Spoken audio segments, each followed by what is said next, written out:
Ya, Assalamualaikum warahmatullahi wabarakatuh.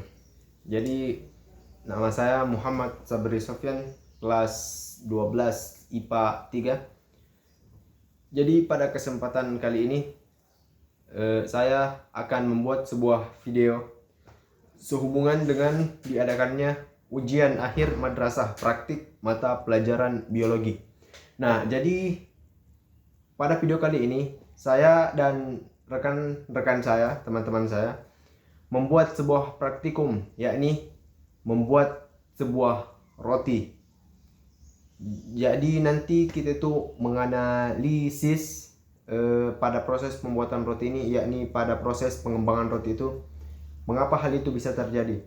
Nah, jadi simak video berikut ini.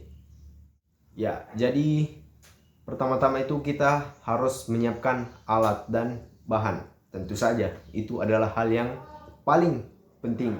Tanpa alat dan bahan, mustahil video ini bisa terbuat. Jadi alat dan bahan pada video kali ini tuh yang digunakan itu sama seperti proses pembuatan roti pada umumnya, yakni menggunakan terigu, gula, susu, mentega, dan tentunya ragi. Jadi dan juga kita menggunakan kopi di sini sebagai toppingnya supaya lebih enak. Dan juga coklat dan keju, tapi bukan itu sisi pentingnya. Jadi sisi pentingnya di sini adalah raginya. Jadi ini dia proses pembuatan roti yang dilakukan oleh saya dan rekan-rekan saya. Cek.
Ya, itu tadi video cara-cara atau ya prosedur membuat roti, sama seperti cara-cara pada umumnya.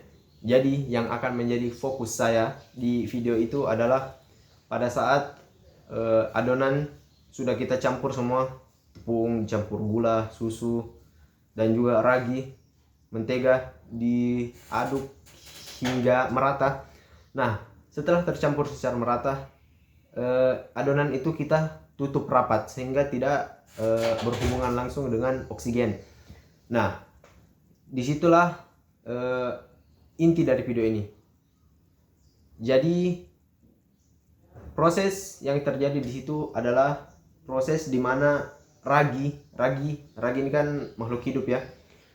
Dia kan juga bernafas pada umumnya. Jadi dia itu bernafas menggunakan oksigen. Nah, pada saat dia ditutup rapat tanpa oksigen, nah di saat itulah dia melakukan fermentasi, yakni mengubah glukosa dari tepung tadi itu menjadi karbon dioksida dan alkohol.